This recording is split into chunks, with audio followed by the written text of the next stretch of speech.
What a week it's been for radical gender ideology. Just when you think there's a bit of a pushback against it, it's suddenly being forced down everybody's throats again using every power available. John Lewis sent a magazine out to staff who don't have a choice whether they receive it or not, giving advice from the controversial charity Mermaids, which is under investigation right now, on how to chest bind your trans children. The MS Society fired a 90-year-old volunteer because when they asked her to put her pronouns in her email signature, she asked what they meant. Britain's state-run healthcare system, the NHS, said that breast milk from males who've taken drugs to induce lactation is just as good as breast milk from women, even though the drugs manufacturer themselves say it can cause heart defects in babies. And a left-wing local authority in London threatened a pensioner with prosecution after she put a poster on her own door. I'll show you that poster in a moment, but let's start with the MS Society. Charities like this are sustained by the selfless help of volunteers like 90-year-old Fran Itkoff, who volunteered with them for 60 years because her husband suffered from multiple sclerosis.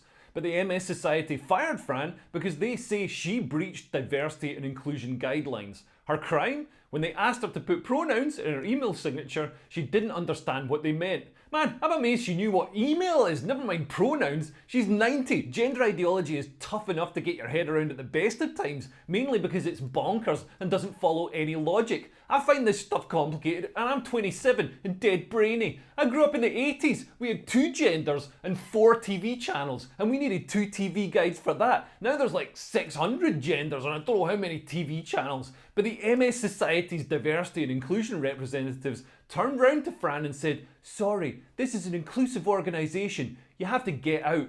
Fran didn't even accidentally say anything transphobic. She's just not fully informed in the latest delusional fad.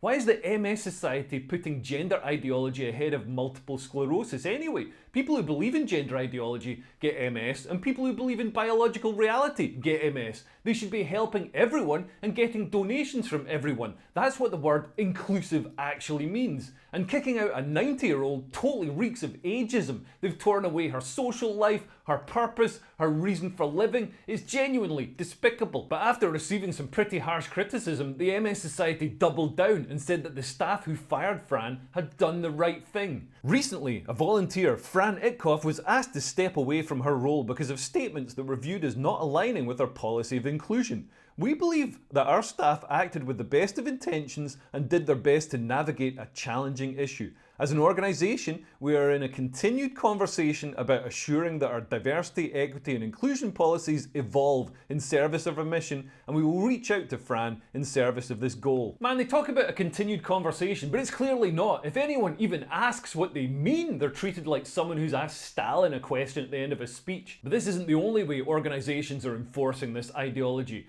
John Lewis sent a copy of Identity, a magazine pushing gender ideology, out to all 70,000 of its staff because it's Pride Month or Trans Month or something. Man, it's always some kind of month. Alongside advice for parents who want their kids to transition, staff shared their stories of identity, like a nursery advisor in bondage gear advising parents on their queries about starting a family. He's a furry who has a sexual interest in dressing up as animals. The best advice I can give to parents is to keep your kids as far away as possible from people who get sexual kicks from dressing up as a My Little Pony. Then there's this guy as well, Sean McLeod, who's a Liberal Democrat councillor. Of course he's a Liberal Democrat councillor, who tweeted last year, "F the TERFs."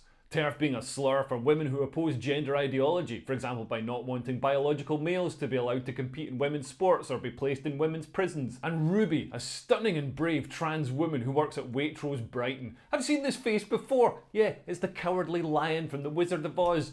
"Dorothy, I just want a real vagina." Ruby's holding a whip in the picture and has a healthy interest in fetish and bondage gear, which is being pushed in this corporate publication for some reason, when it's just who you want handling the bananas. The magazine also contained an article called "Raising Trans and Non-Binary Children" with advice on breast binders or chest binders for parents. This advice was apparently supplied by controversial charity Mermaids, which is currently under investigation by the Charity Commission following safeguarding allegations, and it's been giving chest binders to children without their parents' knowledge. These chest binders are controversial themselves. They go around the chest and force the breast down, simulating the appearance of a male physique, but with the risk of pain and injury, with bruising, malformation and even broken ribs. Dr. Hilary Cass, the the former president of the Royal College of Paediatrics, described them as painful and potentially harmful. It's an interesting thing to push on your staff in a corporate newsletter.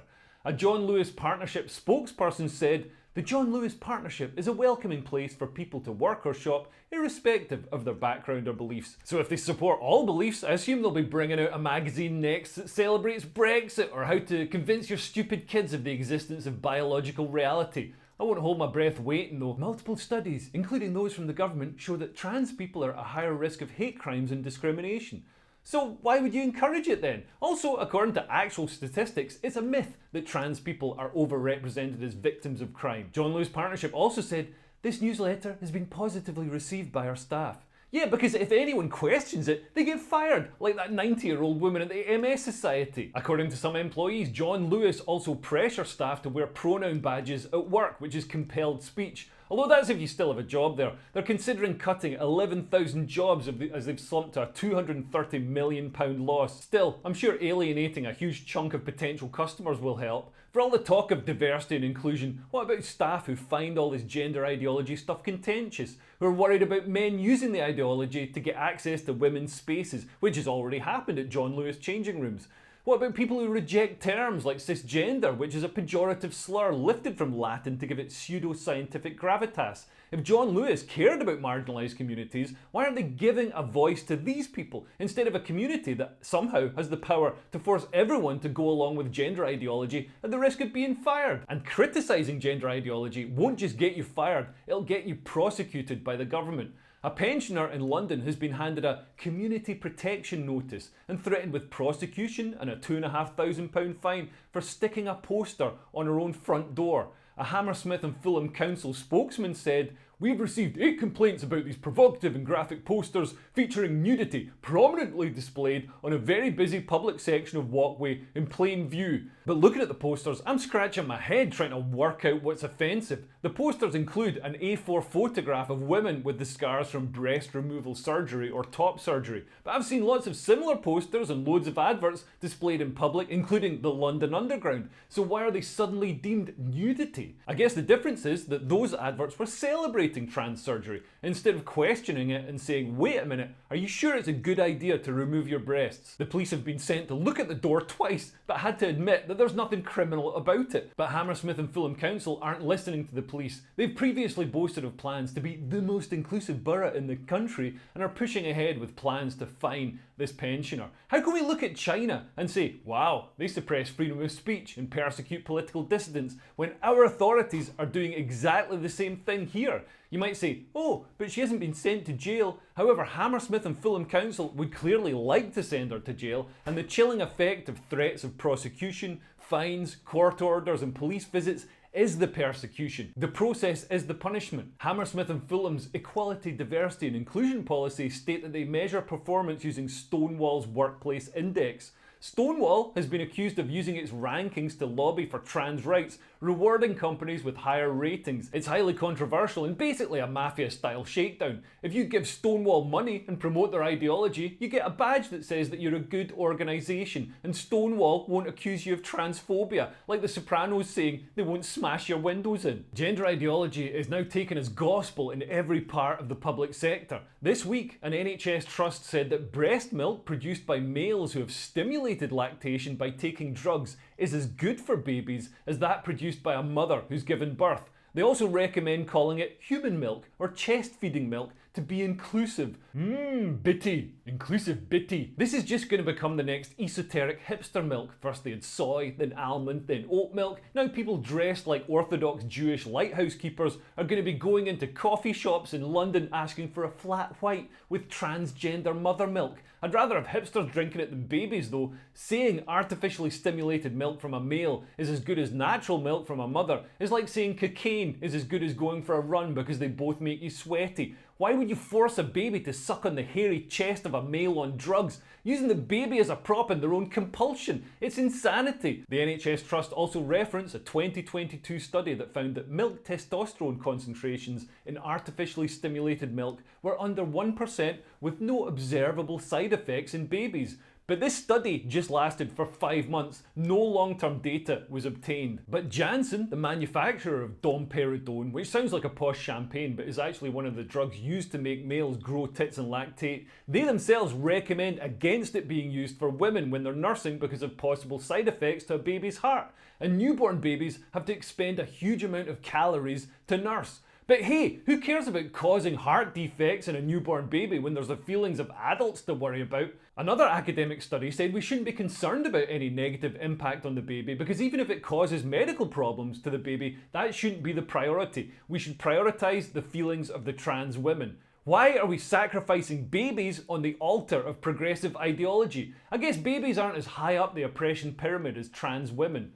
Diversity, equity and inclusion departments have taken over everything, every part of government, charities, NGOs and the private sector. For all that they insist they want a conversation, they clearly don't. They want to rigidly enforce their worldview, and they're using the power imbalance of an employer-employee relationship to do this, or using the power of the state to do this. If it's bad for Harvey Weinstein to abuse his position of power over employees to get women to suck his wee bobby, then surely it's bad for John Lewis to abuse their power over employees to get people to cut theirs off. Hopefully some of these people can successfully sue employers or the state for breaching their human right to hold gender-critical beliefs, as we've seen with barrister Alison Bailey, Professor Joe Phoenix, social worker Rachel Mead, and Maya Forstater, Twisted Forstater. But I feel that these are rare victories against an encroaching, unstoppable horde of gender ideology.